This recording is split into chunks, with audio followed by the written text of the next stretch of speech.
এই নাও।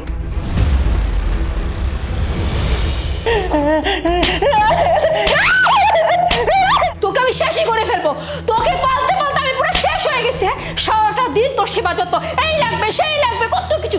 তোর ছেলে তোকে আমার ঘরের উপর চাপাই দিয়ে গেছে। এই বুড়িটা দেখতে দেখতে আমার জীবনে পুরো নষ্ট হয়ে গেল। মরে যেতে পারিস না। তোকে আমি কতবার বলছিলাম সকালবেলা নাস্তা রেডি, চাই মানে চাই। তুই কেন নাস্তা রেডি করলি না? বৌমা, তোমরা দুজনে মিলে আমার উপর যে অত্যাচার করতেছো না, আমার মনে হয় আমি সবকিছু করে দেবো, সবকিছু। তুই ছেলের কাছে বলবি তাই না? ছেলের কাছে বলবি? এই তুই ছেলের কাছে কিভাবে বলবি? হ্যাঁ, তুই ছেলের কাছে যাবে কিভাবে? যাওয়ার তো আমি সব পথ বন্ধ করে দিছি। তোর পা তো আমি পড়াই দিছি। এই পা নিয়ে তো তুই ছেলের কাছে যেতে পারবি না, আর কিছু বলতে পারবি না। আবার বলে ছেলের কাছে বলে দিবে। এই বুড়ি, তুই সবচেয়ে বড় ভুল করছিস কি জানিস? সকালে নাস্তা না বানায় আপু তুমি ওকে আরো মারো। আর শোন, তুই যদি ঠিক মতো নাস্তা না বানাস তাহলে তোর হালে এইরকমই প্রত্যেক দিন হবে। ঠিক বলছিস, একদম ঠিক বলছিস। বুড়িটাকে তো মেরে মেরে শেষ করে দেওয়া উচিত, মেরে শেষ করে দেওয়া উচিত।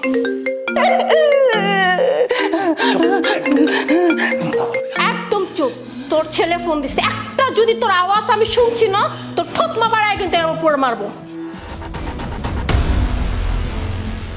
হ্যালো, কেমন আছো? এই তো আমি ভালো আছি, তুমি কেমন আছো? আমি ভালো আছি। আচ্ছা, মা কেমন আছে? মায়ের খেয়াল রাখতেছো ঠিকভাবে? মা, হ্যাঁ মা তো বেশ ভালো আছে। আর মার খেয়াল তো আমি রাখি।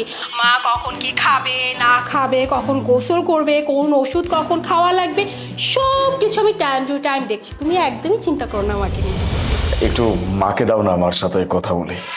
মা মা ও আগে হয়েছে কি, ওই যে মার প্রেশারটা না বেড়ে গিয়েছে বুঝছো। আমি কিছুক্ষণ আগেই মাকে প্রেশার ওষুধটা খাইয়ে মাকে ঘুম পাড়িয়ে দিয়েছি। আর এখন যদি আমি মার কাছে গিয়ে মাকে তুলে ফেলি তাহলে মার শরীরটা খারাপ হয়ে যাবে না। মা ঘুম থেকে উঠুক, তারপর না কথা বলে দেবো। ঠিক আছে। আচ্ছা ঠিক আছে। ও শুনুন আরিফ, একটা কথা বলছিলাম কি, মাকে তো দুদিন আগে ডক্টরের কাছে নিয়ে গেছিলাম। তো ডক্টর হচ্ছে বেশ কিছু মেডিসিন অ্যাড করেছে বুঝছো। আর তুমি তো সংসারের খরচ পাঠাবাই, তো বলছিলাম কি যদি ওই এক্সট্রা যে মেডিসিনগুলো দিয়েছে ওইগুলোর টাকা যদি তুমি এক্সট্রা একটু পাঠাতে ভালো হতো আর কি। ঠিক আছে। শোন বুড়ি, তুই চুপচাপ এখন রান্নাঘরে গিয়ে আমাদের জন্য খাবার দাবার রান্না করবে, তারপর ডাক দিবে। আর যদি কোনো ভুল করিস তাহলে তোকে আমি এই বেল্ট দিয়ে বাইরেতে শেষ করে দিব। বৌমা, তুমি তো গরম পানিতে আমার পা পুড়াই দিছো, আমি তো হাঁটতেই পারবো না, আমি কেন রান্না করবো? সেটা আমার দেখার বিষয় না, তুই কিভাবে কি করবি না করবি। চুপচাপ রান্নাঘরে গিয়ে আমাদের জন্য রান্না করবি, কেমন? এই ছাড় ওকে, চল। আপু যেটা বলবো সেটা ঠিক, না হলে তোর অবস্থা এরকম পারবা।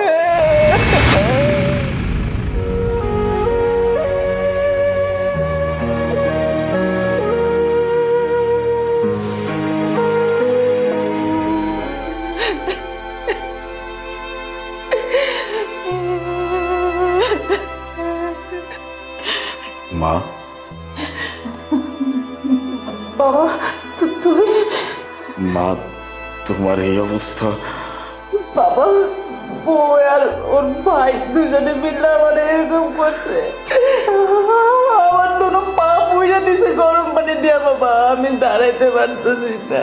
মা, আমি সব দেখছি, কিন্তু মা আমি এটা বুঝতে পারতেছি না, তোমার সাথে এত অন্যায় হয়েছে, তোমার উপর এত অত্যাচার হয়েছে, তুমি আমার একটাবার জানাইলা না, আমার একটা ফোন দিতে পারলা না। বাবা, কেমনে ফোন দিব? বৌমা তো আমার ফোনটাও কাইরা নিয়ে গেছে, তাই তো আমি তোর কিছু কইতে পারিনি। আরো কি কইছে জানোস? যদি আমি এসব তোর কাছে কিছু কই তাহলে ওরা দুজনে মিলে তোর বলাইব। আর তুই ছাড়া আমার এই পৃথিবীতে কে আছে বাবা? কেউ নাই, কেউ নাই। বুঝতে পারছি, চিন্তা করো না মা, আমি তো আছি, তুমি আসো। দেখছো বুড়িটারে এত মারলা, তারপর শিক্ষা হলো।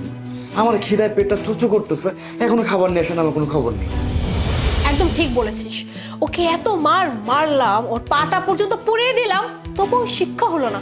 আসলে বুড়িটাকে না ফেলাই উচিত, বুঝতে পারলি? একদম জীবনটা আমার টানা টানা করে দিল। দাঁড়া, আমি এখনই ডাক দিচ্ছি। এই বুড়ি, কই মরে পড়ে আছিস রে? কতক্ষণ হলো, খাবার নিয়ে আয়।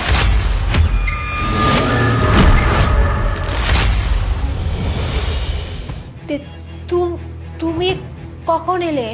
তুমি না ওই যে ট্রেনিংয়ে গিয়েছিলে বললা, তাহলে হঠাৎ করে চলে আসলে, মানে আমাকে ইনফর্মও করলে না। আমার বাড়িতে আমি কখন আসবো না আসবো সেটা কি মানুষকে বলে আসতে হবে? আর তার থেকেও বড় কথা, আমার মায়ের অবস্থা কেন?